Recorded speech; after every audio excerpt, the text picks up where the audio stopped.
हमने पूना से गोवा के लिए बस किए थे, तो इनके इसमें हमने हमारा सामान वामान सब कुछ डाले A to Z जो भी था उन्होंने उसको डाले। अब रात में पता नहीं क्या हुआ, उनके सामने ही डाले सब कुछ। तो रात में क्या हुआ हमको कुछ नहीं पता। वो कोई बोलता है कि किसी ने लेके चले गए होंगे, और वही बोलते हैं कि उसकी वो भी खुली थी, उधर वो ओपन है, वो ओपन थी बोलते वो गिर गई बोलते, और लॉक उसके इसमें है नहीं। और कहता हमारी जो बैग थी वो पीछे थी, अगर तो गिरना रहता तो आगे की बैग पूरी गिरी होती, आगे की बैग एक भी नहीं गिरी, जो पीछे भी जो इधर से भी अड़ी थी इधर से अड़ी थी वही गिरी बोलती। ऐसा उनका कहना है। इसमें डॉक्यूमेंट है और कपड़े वगैरह थे, पासपोर्ट था, आधार कार्ड था और पैसे भी थे।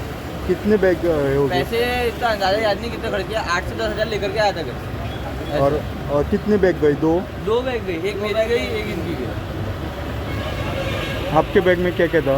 मेरे बैग में डॉक्यूमेंट तो कुछ नहीं था, और उसमें मेरे जैसे कपड़े हो गए, कैश हो गया, कैश में घर से 7-8 हज़ार रुपये लेके आया था, उसमें कुछ बचा होगा अभी 4-4.5 हज़ार तो उसमें हो गए।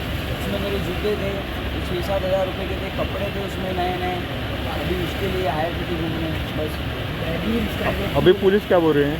अभी पुलिस तो बोल रहे हैं कि हम देखते हैं, इनको बोल के इनके ऊपर FIR वगैरह कराते हैं करके मेयर कंपनी के ऊपर। गाड़ी की बारिश चालू था, गाड़ी के अंदर डिग्गी खोल गया अचानक। हाँ, और गिर गया। मैं देखा नहीं, मैं फुल नींद में था। हाँ ड्राइवर बोले डिग्गी खुल गया, बोले हाँ डिग्गी खुल गया। मैं देखा नहीं, बैग देखा नहीं, मैं डिग्गी तो तावड़ बंद कर। हाँ, आप सो गए। अभी उनका नुकसान हुआ वो क्या होगा? फिर गलती चाहता हूँ मेरी, पर्सनल गलती हुई मेरी लाइफ के अंदर, दोबारा गलती कोई नहीं, मोटर लेके अंदर फर्स्ट टाइम गलती की।